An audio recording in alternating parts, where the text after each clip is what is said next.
প্রতিদিনই ষড়যন্ত্র হচ্ছে দেশের বিরুদ্ধে, ছড়ানো হচ্ছে নানা প্রোপাগান্ডা। বিশ্বের সুপার পাওয়ারদের মধ্যে অন্যতম এবং বিশ্বমঞ্চে সবচেয়ে গণতান্ত্রিক রাষ্ট্র ভারত, কিন্তু দেশটির সাম্প্রদায়িক নরেন্দ্র মোদী সরকারের উগ্র হিন্দুত্ববাদী নীতির কারণে দক্ষিণ এশিয়ায় একের পর এক বন্ধু হারাচ্ছে তারা। শত্রুতে পরিণত হচ্ছে প্রতিবেশী দেশগুলো।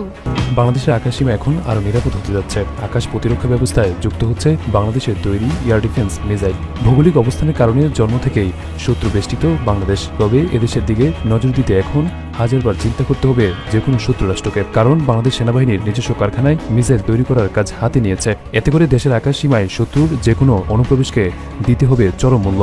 আমাদের এখানে ভারতবর্ষের মধ্যে ভয় আছে, আমার মধ্যে অনেকের মধ্যেই আছে যে কোনো সময় হয়তো কলকাতা দখল হয়ে যেতে পারে, বাংলা বিহার উড়িষ্যা দখল হতে পারে। আমরা যে কোনো সময় দেখতে পারি দিল্লির লাল কেল্লায় বাংলাদেশের পতাকা উঠছে। এতদিন ভারতকে ভয় পেত বাংলাদেশ, এবার ছাত্র জনতার নতুন বাংলাদেশকে ভারত ভয় পাচ্ছে। ভারতের বাংলাদেশের উপর চোখ রাঙানির দিন শেষ হয়ে গিয়েছে আরো 4 মাস আগে। এবার ছাত্র জনতার নতুন বাংলাদেশকে নিয়ে আতঙ্কে আছে পশ্চিমবাংলা দাদারা। অবশেষে ইন্ডিয়া দাদাদের সুর নরম হয়েছে। সুর নরম না হয়ে তো উপায় নাই, কোথায় যাবে ভাই? কারণ এখন তো বাংলাদেশে ইন্ডিয়ার দাসী বসে নাই। এখন রাষ্ট্র ক্ষমতায় ডক্টর মোহাম্মদ ইউনূসের সরকার। ডক্টর মোহাম্মদ ইউনূসের সরকারকে গরম দিয়ে কোনো কিছু আদায় করে নেবে সে অবস্থার এখন নাই। জয়কালে ক্ষয় নাই, জয়কালে কি নাই ক্ষয় নাই। আপনি যা করবেন আপনার হাত দিয়ে মনে হবে সবই হয়ে যাচ্ছে। সামহাও প্রকৃতিও তাকে সহায়তা করে, কারণ ডেস্টিনি পর্যন্ত তাকে যেতে হবে। আবার মরণকালে, মানে যখন আপনার পতনের টাইম হয়ে যাবে, পতনকালে রক্ষা।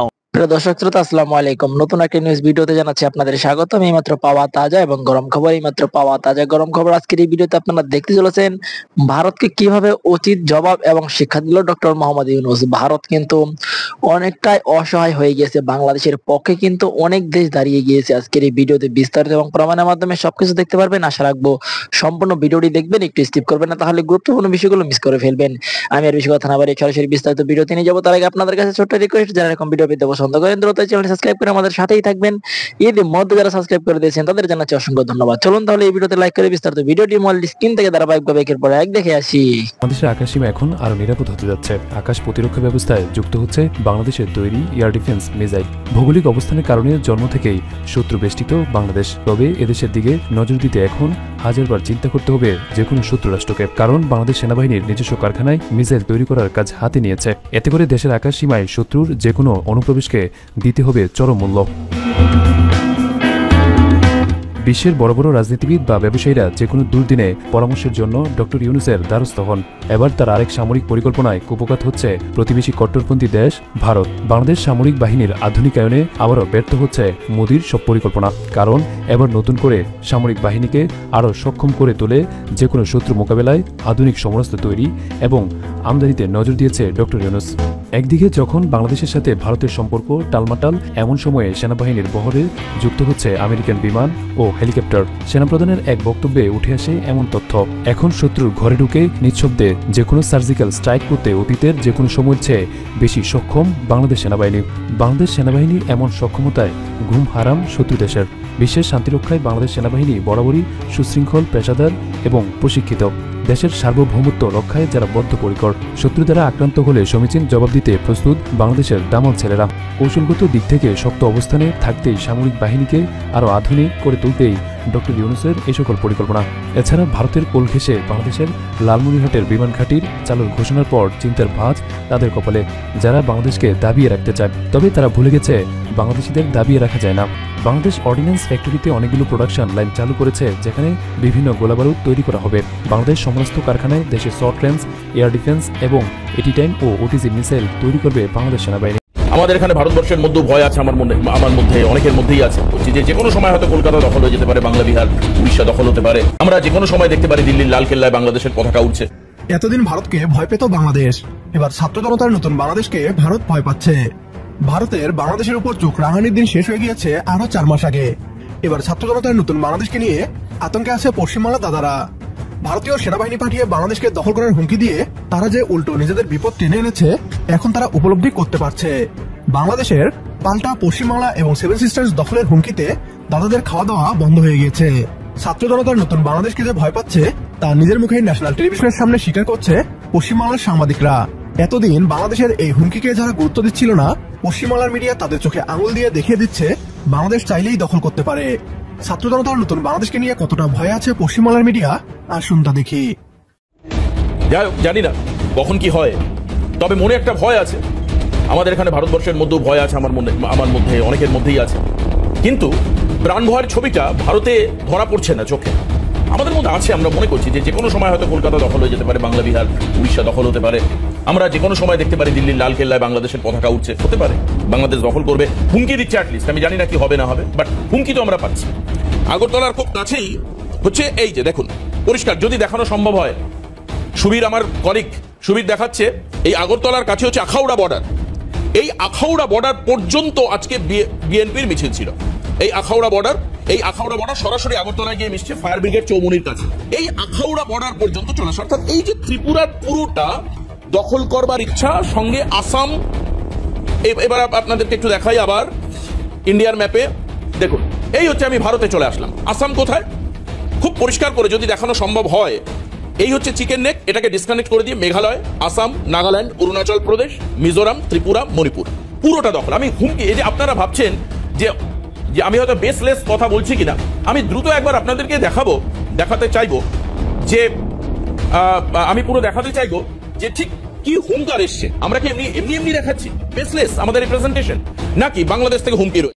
ভারতের পক্ষ থেকে বাংলাদেশ দখলের হুমকির পর বাংলাদেশ ও পশ্চিমবাংলা, বিহার, উড়িষ্যা সহ ভারতের 7 সিস্টার্স দখলের হুমকি দেয়। বাংলাদেশের এমন হুমকির পর পশ্চিমবাংলার দাদারা ভারত এবং বাংলাদেশের মাঝে সামরিক শক্তির তুলনা করে হাসাহাসি করছে।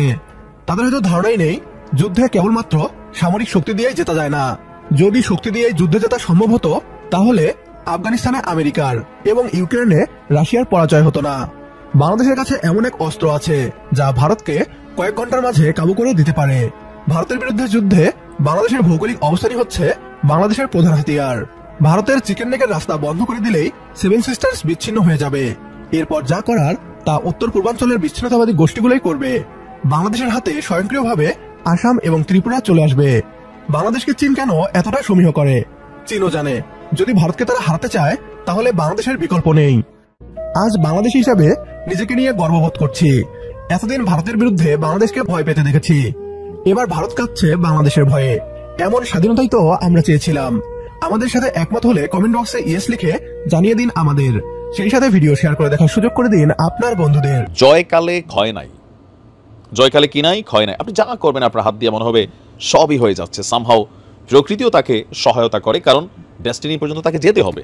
আবার মরণকালে, মানে যখন আপনার পতনের টাইম হয়ে যাবে, পতনকালে রক্ষাও নাই। পতন হয়েছে বাংলাদেশ আওয়ামী লীগের দীর্ঘ 16 বছরের শাসন, নানান পজিটিভ অ্যাক্টিভিটিস, নেগেটিভ অ্যাক্টিভিটিস সবকিছু মিলিয়ে সরকারের প্রতি মানুষের বিরক্তি ছিল, যার কারণে একটা অভ্যুত্থান হয়ে গেছে। আর সেই অভ্যুত্থানের পর একের পর এক যে ঘটনাগুলো ঘটছে, নিশ্চয়ই ওপার বাংলায় বসে কি বলে যে বাংলাদেশ আওয়ামী লীগের সভানেত্রী শেখ হাসিনা তিনি দেখছেন আর ভাবছেন, আর যদি ওবায়দুল কাদের থাকে আশেপাশে জিজ্ঞেস করছেন কি হচ্ছে এসব, এরা কারা? ওবায়দুল কাদের ডায়লগ ছিল। যাই হোক, 1 2 3 4 5 6 তারপরে কি 7 8 9 এর পরে 10 11 12 এর পরে বলে ভাই সংখ্যা কেন গণতেছেন, গণতে থাকেন। 14 15 16 17 বছর পর গোপালগঞ্জে ঘটেছে এক বিরল ঘটনা। 17টা বছর গোপালগঞ্জে একটা কর্মকাণ্ড হয়নি। সেটা হচ্ছে কি, বিএনপি তাদের রাজনীতি ওইভাবে করতে পারেনি, বিএনপির যে কার্যালয় ছিল সেটা তারা খুলতে পারেনি। 17 বছর পর শেখ হাসিনার হার্ট গোপালগঞ্জে জেলা বিএনপির কার্যালয় গতকালকে উদ্বোধন করা হয়েছে।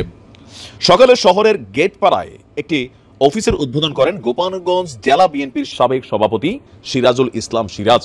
শুধুমাত্র গোপালগঞ্জ নমুনা না, বাংলাদেশের অনেক জায়গায় কিন্তু আসলে বিএনপি জামাতের কার্যালয় তো পুরো তালা মারাই ছিল।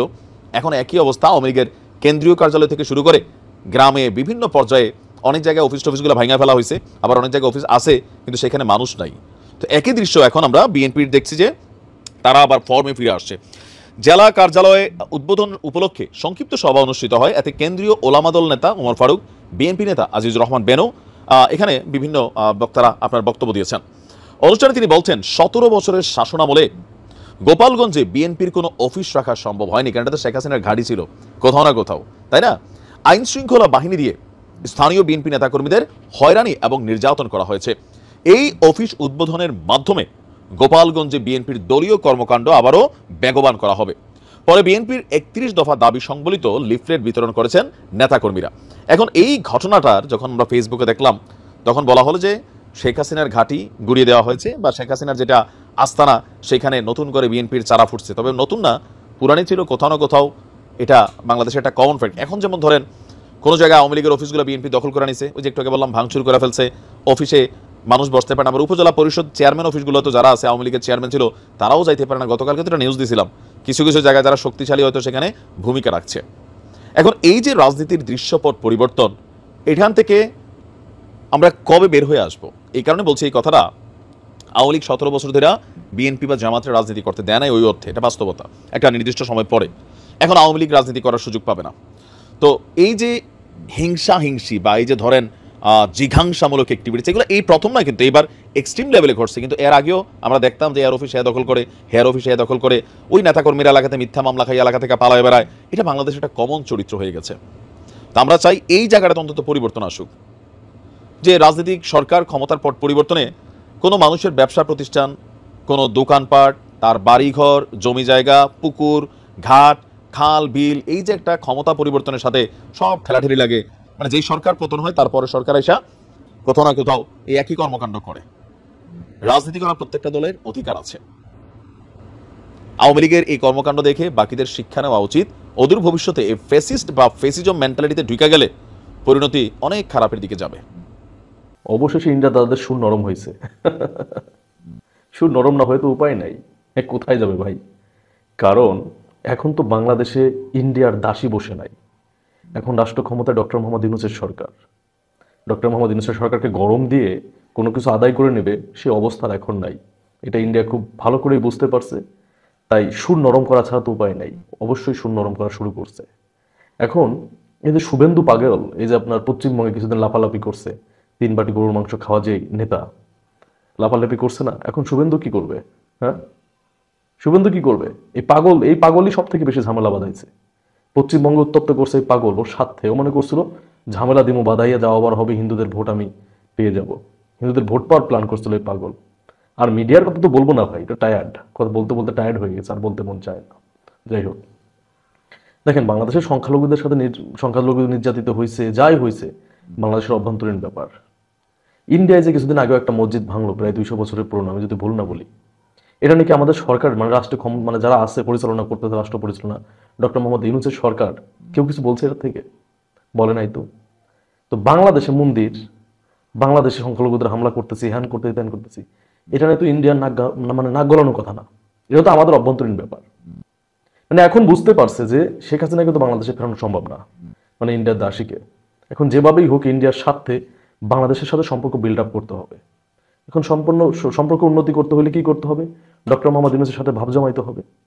ডক্টর মোহাম্মদ ইউনূসের সাথে ভাব জমাইতে হলে কি করতে হবে? সুর নরম করতে হবে। এখন লাইন আসছে, ঠিক না? এখন ইন্ডিয়ার পররাষ্ট্রমন্ত্রী বলতেছে যে বাংলাদেশে সংখ্যালঘুদের নিরাপত্তা দিবে বাংলাদেশের স্বার্থে। অবশ্যই, তারা আমার দেশের নাগরিক, তাকে নিরাপত্তা দেওয়ার দায়িত্ব আমাদের, এটা আমাদের অভ্যন্তরীণ ব্যাপার। তোমাদের তো এটা বলেন, এটা নিয়ে নাক ঘামাইতে আমরা বলি নাই। যেমন শেখ হাসিনা যখন বাংলাদেশের জনগণের সিদ্ধান্তের বাইরে গিয়ে নির্বাচন করে, তখন অনেকেই আমরা বলছিলাম যে ইন্ডিয়াকে, অনেক সংবাদ মাধ্যম ইন্ডিয়ার পররাষ্ট্র দপ্তরে প্রশ্ন করছিল যে বাংলাদেশে যেভাবে হয়তো আন্দোলন হচ্ছে, এটা নিয়ে আপনারা কি বলেন? তখন বলছে বাংলাদেশের নির্বাচন দেশের সংবিধান অনুযায়ী হবে। হ্যাঁ, বুঝেন, এটা তাদের অভ্যন্তরীণ ব্যাপার। এটা কিন্তু বলছে বারবার করে যে বাংলাদেশের নির্বাচনের ব্যাপারটা অভ্যন্তরীণ। শেখ হাসিনা যে নির্বাচনগুলো করছে এটা বাংলাদেশের অভ্যন্তরীণ ব্যাপার, বাংলাদেশের সংবিধান অনুযায়ী নির্বাচন হবে, এই কথাগুলো বলে আসছে। তো ভাই, আমার দেশের নাগরিক, আমার দেশের সংখ্যালঘু, আমার দেশে মুসলিম, হিন্দু সবাই নিরাপত্তা দেওয়ার দায়িত্ব আমার দেশের সরকারের। এটা নিয়ে তো তোমাদের নাক ঘামানোর কোনো দরকার নাই। বুঝতে পারছো? এখন বুঝতে পারছো? বেশি দরদ লাগলে হাসিনাকে ভারতের কোন প্রদেশের মুখ্যমন্ত্রী করুন। বিএনপির কেন্দ্রীয় নেতা ও সাবেক মন্ত্রী অ্যাডভোকেট এম রুহুল কুদ্দুস তালুকদার দুলু বলেছেন, বাংলাদেশের পতিত স্বৈরাচার শেখ হাসিনার জন্য প্রতিবেশী রাষ্ট্রের প্রধানমন্ত্রী নরেন্দ্র মোদী সাহেবের অনেক দরদ। এই ফেসিবাদ আওয়ামী লীগ ভারতের দোসর বিভিন্ন সময় গালি দেয়, সেই পাকিস্তানি গতকালকে বলেছে বাংলাদেশের উপর একটা ফুলের আঁচড় পড়বে, আমরা বাংলাদেশকে অস্ত্র বোমা সবকিছু দিয়ে সহযোগিতা করব। সেই পাকিস্তানের সাথে 65 সালে কিন্তু ভারত হেরে গেছিল। 47 আপনারা দেখবেন যে হিন্দু মুসলিম এই একটা ধর্ম সম্প্রীতির কারণে ভারত এবং পাকিস্তান আলাদা হয়ে গেছিল। তখন আমরা পূর্ব পাকিস্তান, পশ্চিম পাকিস্তান ছিলাম। তো সেই জায়গাটা থেকে আজকে আমরা দেখছি যে যেই পাকিস্তান এতদিন আমাদের শত্রু ছিল, সেই পাকিস্তান আমাদেরকে অস্ত্র বোমা দিয়ে সহযোগিতা করতে যাচ্ছে। আমরা ভারতকে স্পষ্ট ভাষা বলতে চাই, ভারত বারবার বলে আমরা বাংলাদেশের চট্টগ্রাম, আমরা বাংলাদেশের নোয়াখালী, কুমিল্লা, বিভিন্ন অঞ্চলের জেলাগুলো আমরা নিয়ে যাব। আমরা ভারতকে বলতে চাই, তোমরা তো এই 1 দশক ধরে এই গল্প শোনাচ্ছ। আরও 1400 বছর আগে হযরত মুহাম্মদ সাল্লাল্লাহু আলাইহি সাল্লাম বলে গেছিল যে গাজওয়াতুল হিন্দের মাধ্যমে পুরা ভারতবর্ষ এবং উপমহাদেশের অধিকাংশ জায়গা মুসলমানদের দখলে আসবে। সেই জায়গাটা থেকে আমরা গাজওয়াতুল হিন্দের জন্য পাকিস্তানের সহযোগিতা শুধু পাবো না, বিভিন্ন মুসলিম দেশের সহযোগিতা পাবো। ইহুদি খ্রিস্টান কান্ট্রি যারা আছে, রাশিয়া, আপনার চায়না, তারাও কিন্তু আমাদেরকে সহযোগিতা করে। আপনারা দেখেন ভারতের কিন্তু চারপাশে কোনো বন্ধু নাই। ভারত যদি ভুলবশত আমাদের উপর একটা ফুলের টাচ করে জাস্ট আমাদের উপর একটু ছোট্ট আক্রমণ করবে, নেপাল, শ্রীলঙ্কা, চায়না, বাংলাদেশ 4 স্তর থেকে যখন ভারতের উপর আক্রমণ হবে, তখন ভারত কি পালাতে পারবে? বরং আমি তো দেখতে পাচ্ছি আর 10 বছরের ভিতরে বাংলাদেশের নাম আপনার ভারতের সমুদ্রে থাকবে। অর্থাৎ ভারতের মানুষ বলবে যে আমরা বাংলাদেশের নাগরিক। সেই দিন আমরা দেখতে পাচ্ছি, সেই ইতিহাস আমরা দেখতে পাচ্ছি। বাংলাদেশের মানুষ ভারতকে নিয়ে নেবে, ভারত আমাদেরকে কি নিবে মিয়া? ভারতের সেই সেনাবাহিনী আছে নাকি? ভারতের পাকিস্তানের সাথে যখন ভারতের যুদ্ধ লাগে, পাকিস্তানের রিটায়ার্ড আর্মিরা পর্যন্ত আপনার যুদ্ধের জন্য প্রস্তুতি নেয়। আর ভারতের রানিং কর্মকর্তারা বলে আমাদের পেট ব্যথা, মাথা ব্যথা, বিভিন্ন সুতা দিয়ে তারা আপনার ছুটি নিয়ে থাকে। সেই জায়গাটা থেকে আমরা আমি এখানে থেকে ভবিষ্যৎ বলছি যে ভবিষ্যতে বাংলাদেশ ভারতকে নিয়ে নেবে, ভারত আমাদের বাংলাদেশ কি নেবে, এই সাহস ভারতের নাই। ভারতের কিছু কুকুর আছে মূর্খ, বিজেপি যারা মোদির চামচামি করে, এরা দেখি যে কিছু টেম্পু নিয়ে বাংলাদেশ অবরোধের দিকে আসে। আরে ভাই আয়, তোরা আয়। আমরা 1-1.5 রাইফেল নিয়ে দাঁড়ায় আসছিলাম, বুঝছস? আইলে ফাঁকা আওয়াজ দিতাম, যে কটা ঢুকতি একটা আর মায়ের বুকে ফিরে যেতে পারতি না। যদি ভারতের সাহস থাকে তাহলে ওরা কি করে, ওদের দেশে আমাদের আপনার যে কনসুলেট জেনারেল আছে সেখানে ওরা হামলা করতেছে, ওরা আমাদের দেশের পতাকাকে অবমাননা করতেছে। বাংলাদেশের পতাকা সম্বন্ধে ধারণা আছে তোমাদের? তোমরা বাংলাদেশের পতাকা বহির্বিশ্বে যেভাবে সম্মান পায়, বাংলাদেশের পতাকা দেখলে বহির্বিশ্ব থেকে বলে এখানে কোরআনে হাফেজরা আছে, এখানে ভালো ডক্টর ইউনূসের মতো সম্মানিত ব্যক্তি আছে। আর ভারতের পতাকা যদি বহির্বিশ্বে দেখে, তাহলে কানাডা তো তাদের জঙ্গি সংগঠন হিসাবে, জঙ্গি দেশ, টেররিস্ট দেশ হিসাবে স্বীকৃতি দিয়েই দিছে। কানাডা কিন্তু কোনো ভারতীয় ভিসা পায় না এবং ভারতের এম্বাসি উঠায় নিছে, এটা আপনারা হয়তো অনেকে জানেন না। সেই জায়গা থেকে আমরা ভারতকে স্পষ্ট ভাষায় বলতে চাই, আমাদের সাথে ভাই লাগতে আইসো না। আমরা তোমাকে যেই জিনিস দিছি ভাই, শেখ হাসিনাকে দিয়ে দিছি, আমাদের সবচেয়ে বড় সম্পদ, তোমরা আর কি চাও? তো আমাদের সাথে লাগতে আইসো না। আমরা বাঙালিরা যে কি জিনিস, ওটা 71 পাকিস্তানি বুঝা গেছে ভাই। এরপরে দেখো না, আর আমাদের সাথে এখন বন্ধুত্ব করে, শত্রুমি করে না। তো আমাদের সাথে লাগতে আইসো না। ভারতটাই দেখবা বিভক্ত করে দিছি। ভারতের ভিতরে কয়েকটা রাজ্য কিন্তু আমরা তৈরি করে দিব। বিহার, 7 স্টার যেসব, ত্রিপুরা, যেসব রাজ্য আছে, প্রত্যেকটা রাজ্য কিন্তু আমাদের দাবিদার, আমাদের বাংলাদেশের। এগুলো যদি আমরা হাত দেই এবং সেখানের যারা বাঙালিরা আছে ত্রিপুরা এবং 7 স্টার বিহারের, ঠিক আছে, আসামের, তারাও কিন্তু বলছে আমরা বাংলাদেশের সাথে মিলিত হবো। সো দুই দেশের জনগণ যখন মিলিত হবে, তোমাদের 7 স্টার যদি আমরা নিয়ে নেই, তাহলে তোমাদের ভারতের অংশও থাকবে না। তোমাদের মূল অংশ বিভিন্ন বাণিজ্যিক এই 7 স্টার থেকে, আলু, পটল এবং বিভিন্ন শাকসবজি, ফলমূলাদি যা আছে, এগুলো বেশিরভাগ 7 স্টার থেকে আসে, অন্য দিল্লি বা অন্য রাষ্ট্র থেকে এগুলো আসে না। সো আমাদের সাথে লাগতে আসলে তোমরাই বিপদে পড়বা। খুব জোরে সোরেই জাতীয় সরকারের গুঞ্জন শোনা যাচ্ছে যে সবার ঐকমত্যের ভিত্তিতে একটি সরকার গঠিত হতে যাচ্ছে এবং সেই সরকার 2 বছরের জন্য থাকবে। কিন্তু আসলে কোন ফর্মুলায় এই জাতীয় সরকার গঠিত হতে যাচ্ছে বা হওয়ার সম্ভাবনা রয়েছে? আমি নিজেও আগে বলেছি যে জাতীয় সরকারের প্রয়োজনীয়তা বর্তমান বাস্তবতায় অবশ্যই প্রয়োজন, দেশি বিদেশি ষড়যন্ত্রের যে বিষয়গুলো সেগুলোকে প্রতিরোধ করতে গেলে বা মোকাবিলা করতে গেলে। কিন্তু নানানমুখী চ্যালেঞ্জের জায়গা থেকে বিএনপি একটা জাতীয় ঐক্যের ডাক দিয়েছিল। সেই জায়গা থেকে প্রধান উপদেষ্টা সবার সঙ্গে বসার চেষ্টা করেছেন, তিনি ছাত্রদের সঙ্গে বসেছেন, রাজনৈতিক দলগুলোর সঙ্গে বসলেন বুধবার। সেই জায়গা থেকে আবারও নতুন করে একটা জাতীয় সরকারের গুঞ্জন শুরু হয়েছে এবং প্রকাশ্যে অনেকে বলছেন যে কোন কোন ফর্মুলায় এই জাতীয় সরকার গঠিত হতে পারে। এখন যে প্রক্রিয়ায় জাতীয় সরকার গঠনের সম্ভাবনা দেখা দিয়েছে, তা কি আসলে বাংলাদেশের বর্তমান বাস্তবতায় কোনো ধরনের কোনো প্রভাব ফেলবে ইতিবাচক দিক থেকে? অথবা যে ফর্মুলায় জাতীয় সরকার গঠিত হতে যাচ্ছে বা যে মেয়াদের জন্য, আমি হতে যাচ্ছে ঠিক কিভাবে বলা ঠিক নয়, বারবার সেটি চলে আসছে, জাতীয় সরকার গঠনের সম্ভাবনার কথা যারা বলছেন, সেই জায়গায় কি বিএনপি যাবে? আমি এই জায়গাটা একটু বলার আগে সরকারের আইন উপদেষ্টা, তিনি রাজনৈতিক দলগুলোর সঙ্গে প্রধান উপদেষ্টা যে সংলাপ জাতীয় ঐক্য গড়ে তোলার ক্ষেত্রে, সেই সংলাপ বা বৈঠক শেষে সাংবাদিকদের জানিয়েছেন যে রাজনৈতিক দলগুলোর পক্ষ থেকে সবাই মিলে একটি সমাবেশ করা, সবাই মিলে একটি পলিটিক্যাল কাউন্সিল করা, নিরাপত্তা কাউন্সিল করা সহ বিভিন্ন প্রস্তাব এসেছে। অর্থাৎ পলিটিক্যাল কাউন্সিল কিংবা নিরাপত্তা কাউন্সিল আর একটু সহজভাবে বললে জাতীয় সরকার গঠনের প্রস্তাবও সেখানে গেছে। এখন কেন এই বিষয়টিকে গুরুত্ব দিচ্ছি? আমরা জানি যে বর্তমান সরকারের উপরে জামাত ইসলামী সহ আরো কয়েকটি রাজনৈতিক শক্তি বা অন্য বিশেষ কোনো শক্তির এক ধরনের প্রচ্ছন্ন প্রভাব রয়েছে, এটা এখন ওপেন সিক্রেট।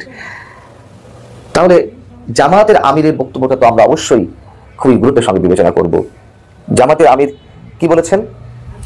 এই রাজনৈতিক দলগুলোর সঙ্গে যে প্রধান উপদেষ্টা বসলেন তার পরপর সাংবাদিকদের বলেছেন যে অপপ্রচার মোকাবেলায় আমরা সরকারের সঙ্গে কাজ করব, আমরা কারো ফাঁদে পা দেব না, কারো কাছে মাথা নত করবো না, আবার সীমা লঙ্ঘনও করবো না। 2-1 দিনের মধ্যে সুখবর পাবেন আশা করি। কি এমন সুখবর বাংলাদেশের চরম বাস্তবতায় অপেক্ষা করছে আমাদের জন্য, তার কিছুটা ইঙ্গিত কি আমরা গণ অধিকার পরিষদের নুরুল হক নুরুর বক্তব্য থেকে পেতে পারি?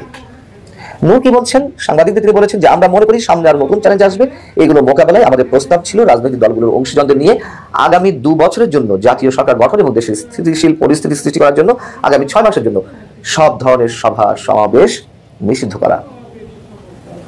একটু খেয়াল করেন কথাবার্তাগুলো। তিনি বলছেন যে আগামী 2 বছরের জন্য জাতীয় সরকার গঠন এবং দেশে স্থিতিশীল পরিস্থিতি সৃষ্টি করার জন্য আগামী 6 মাসের জন্য সব ধরনের সভা সমাবেশ নিষিদ্ধ করা। একই সঙ্গে ঐক্যবদ্ধতার প্রতিফলন হিসেবে জাতীয় পতাকা অথবা শান্তির পতাকা নিয়ে কর্মসূচি পালন করা, এগুলো খোঁজ রাখা যায়, প্রোগ্রাম তারা করতেই পারে। আমরা কি মেসেজ পাচ্ছি? মেসেজটা ব্যাখ্যা করার আগে মির্জা ফখরুল ইসলাম আলমগীর তিনি কি বলছেন? তিনি বলছেন স্থিতিশীলতা যারা বিনষ্ট করতে চায় তাদের প্রতিহত করার জন্য আমাদের অবশ্যই একটি জাতীয় ঐক্য গড়ে তুলতে হবে। তারা জাতীয় সরকারের কথা বলছে না। এবং বিএনপি ভারপ্রাপ্ত চেয়ারপারসন তারেক রহমান তিনি বলেছেন আরেকটু ধৈর্য ধরুন, সরকারকে আরেকটু সময় দিন, শান্ত থাকুন, পরিস্থিতির উপরে সতর্ক এবং সজাগ দৃষ্টি রাখুন। প্রথম কথা হচ্ছে বিএনপির বক্তব্যের মধ্য দিয়ে স্পষ্ট যে জাতীয় সরকারে বিএনপি যাবে না। কেন? জামাত অথবা গণ অধিকার পরিষদের নুরুল হক নূর যে প্রস্তাব দিয়েছেন যে 2 বছরের জন্য জাতীয় সরকার, এবং সেটি হলে তো অবশ্যই একটা মোটামুটি একটা সার্টেন পিরিয়ড নিয়েই এই ধরনের সরকার গঠিত হবে। সেক্ষেত্রে বিএনপিকে সেই সময় দিবে? চোখ বন্ধ করে বলে দেওয়া যায় বিএনপি সেই সময় দিবে না।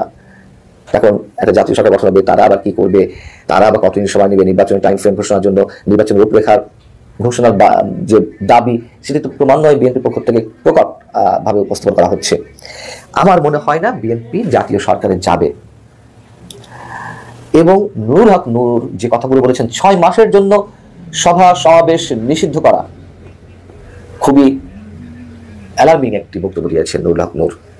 এটি কোনো অবস্থাতেই অন্য কোনো রাজনৈতিক দল সম্ভবত মেনে নেবে না। দর্শক, বাংলাদেশ এবং ভারতের মধ্যে সম্পর্কের একটি টান উত্তেজনার মধ্যে হঠাৎ একটি সুখবর এলো। সুখবরটা হচ্ছে এরকম, বাংলাদেশিদের অতিরিক্ত ছাড়ের ঘোষণা দিল কলকাতার হাসপাতাল। আসলে বাস্তবতা হলো এই যে বাংলাদেশি রোগী, বাংলাদেশি কাস্টমার, ব্যবসায়ী ছাড়া কলকাতার বাজার অর্ধেক নাই। অর্ধেক আমার কম বলা হলো। প্রিয় দেশবাসী, শুরু থেকে শেষ পর্যন্ত যারা এই ভিডিওটি দেখেছেন সকলকে জানাই অসংখ্য ধন্যবাদ। যারা এরকম নিউজ ভিডিও পেতে পছন্দ করেন তারা অবশ্যই এই চ্যানেলটি সাবস্ক্রাইব করে পাশে থাকা বেল আইকনটি বাজিয়ে দিবেন। যারা এখন এই ভিডিওটি শেয়ার করেননি, এই ভিডিওটি দ্রুত শেয়ার করে সকলকে দেখার সুযোগ করে দিন। আজকের মতন এই পর্যন্ত, দেখা হচ্ছে পরবর্তী কোনো ভিডিও নিয়ে ইনশাল্লাহ।